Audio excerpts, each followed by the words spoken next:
poeta ter trabalhado para o Ministério, né, para o Estado, durante esse período, não é suficiente para caracterizar o envolvimento ideológico, né? Num país que tem as características antropogeográficas do Brasil, admito mesmo que se duvide de uma ação direta. Eu acho que o mercado de trabalho está aí. O mercado para o produtor cultural, não há como você pedir que ele exclua o Estado das possibilidades de trabalhar. Agora, o próprio Drummond, na ocasião em que essa crítica foi feita, ele dizia: é uma situação diferente a de quem trabalha, quem serve a uma ditadura, e a de quem serve sob uma ditadura, porque a conivência se daria num outro nível, que era o do apoio aos princípios, o apoio ao programa político da ditadura, coisa que ele nunca fez. Em 1945, o Carlos Drummond de Andrade foi convidado pelo Luiz Carlos Prestes para ser editor do jornal comunista Tribuna Popular. Como foram as relações do poeta nessa época e posteriormente com a militância política? No auge do porre de esperança, ele está muito vulnerável à sugestão de participar da atividade do Partido Comunista. Mas mesmo nesse momento, ele preserva uma profunda desconfiança mineira, né, em face desse mergulho na ação. Então ele aceita o convite, mas não fica muito tempo, porque ele não se sente à vontade e ele se retrai, sem abandonar o engajamento, escrevendo poemas muito engajados. Quando em 1949, já no início da Guerra Fria, se prevê uma radicalização da perseguição aos comunistas por parte do governo, os comunistas decidem se apropriar da direção da Associação Brasileira de Escritores, e aí montam uma chapa quase puro sangue, se isolam e empurram todos os escritores liberais, os democratas independentes, para os braços de uma articulação conservadora. E há um conflito muito grande, conflito inclusive com atrito físico, né? Trocaram bofetadas, empurrões, uma briga pelo livro de atas da reunião, e o Drummond salvou o livro de atas contra uma tentativa dos comunistas de se apropriar desse livro. Foi um episódio muito lamentável e ele ficou muito marcado como sendo inimigo do partido. Depois houve outros episódios também. Num dado momento, o jornal do partido, já no auge da Guerra Fria, manda uma repórter buscar a assinatura do Drummond, um apelo pela paz, mas um apelo formulado em termos que convinham ao Partido Comunista e que estreitavam um pouco a proposta pacifista. E o Drummond não quis assinar. Então a moça, argumentando com ele, dizia: o senhor não pode deixar de assinar, é um apelo pela paz. E ele disse: não vou assinar, minha filha. E aí ela dizia: o senhor é pela guerra? Ele disse: sou pela guerra. Que era uma maneira bem humorada de cortar o papo, né? Então ela voltou e o jornal noticiou: o poeta Carlos Drummond de Andrade se declara a favor da guerra. Meus olhos são pequenos para ver o general com seu capote cinza, escolhendo no mapa uma cidade que amanhã será pó e pus no arame. Meus olhos são pequenos para ver o corpo pegajento das mulheres que foram lindas, beijo cancelado na produção de tanques e granadas. Meus olhos são pequenos para ver a distância da casa na Alemanha a uma ponte na Rússia, onde retratos, cartas, dedos de pé boiam em sangue. Meus olhos são pequenos para ver as mãos que se hão de erguer, os gritos roucos, os rios desatados e os poderes ilimitados, mais que todo exército. Meus olhos são pequenos para ver a fila de judeus de roupa negra, de barba negra, prontos a seguir para perto do muro, e o muro é branco. Este é tempo de partido, tempo de homens partidos. Em vão percorremos volumes, viajamos e nos colorimos. A hora pressentida esmigalha-se em pó na rua. Os homens pedem carnes, fogo, sapatos. As leis não bastam, os lírios não nascem da lei. Meu nome é tumulto e escreve-se na pedra.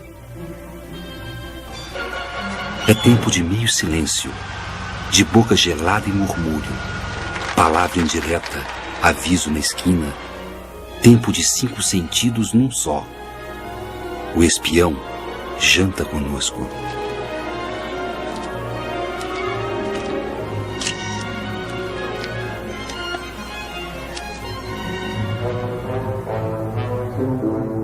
A noite é mortal, completa, sem reticências.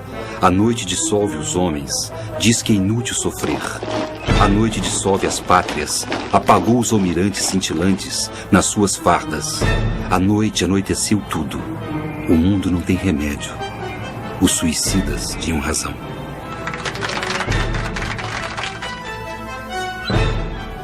Meus olhos são pequenos para ver o deslizar do peixe sob as minas e sua convivência silenciosa com os que afundam, corpos repartidos.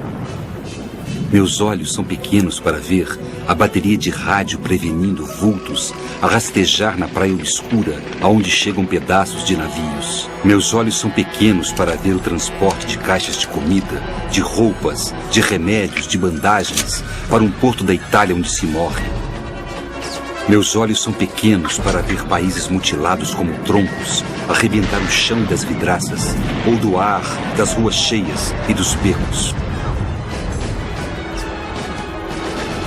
Coração orgulhoso tens pressa de confessar tua derrota e adiar para outro século a felicidade coletiva. Aceitas a chuva, a guerra, o desemprego e a injusta distribuição, porque não podes, sozinho, dinamitar a ilha de Manhattan.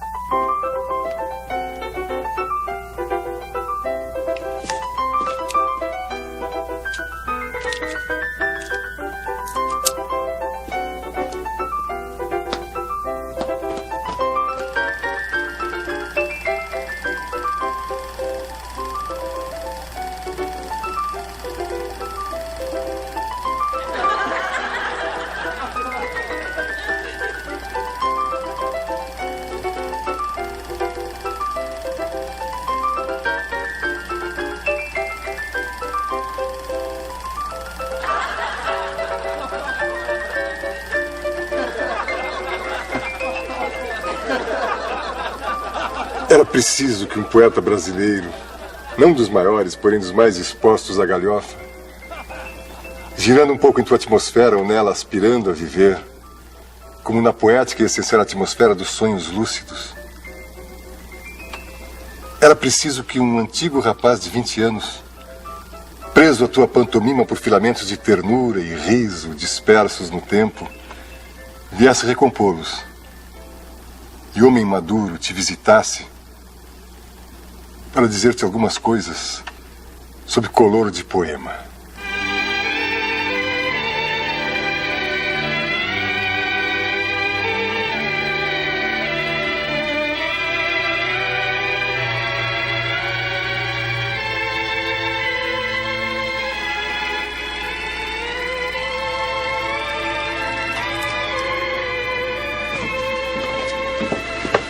Para dizer-te como os brasileiros te amam. E que nisso, como tudo mais, nossa gente se parece com qualquer gente no mundo. Inclusive os pequenos judeus de bengalinha, chapéu coco, sapatos compridos, olhos melancólicos, vagabundos que o mundo repeliu, mas zombam e riem nos filmes, nas ruas tortas com tabuletas, fábrica, barbeiro, polícia, e vencem a fome, iludem a brutalidade, prolongam o amor. Como um segredo dito no ouvido de um homem do povo, caído na rua. Não é a saudação dos devotos, nem dos partidários que te ofereço. Eles não existem. Mas a de homens comuns numa cidade comum. E nem faço muita questão da matéria de meu canto, ora em torno de ti, como um ramo de flores absurdas, mandado por via postal ao inventor dos jardins. Falam por mim os abandonados de justiça, os simples de coração, os párias, os falidos, os mutilados, os deficientes, os recalcados, os oprimidos, os solitários, os indecisos, os líricos, os cismarentos, os irresponsáveis, os pueris, os cariciosos, os loucos e os patéticos. Oh, palavras desmoralizadas, entretanto salvas, ditas de novo. Poder da voz humana inventando novos vocábulos e dando sopros exaustos. Dignidade da boca, aberta em ira justa e amor profundo. Crispação do ser humano, árvore irritada contra a miséria e a fúria dos ditadores. Ó Carlitos, meu e nosso amigo, teus sapatos e teu bigode caminham numa estrada de pó e esperança.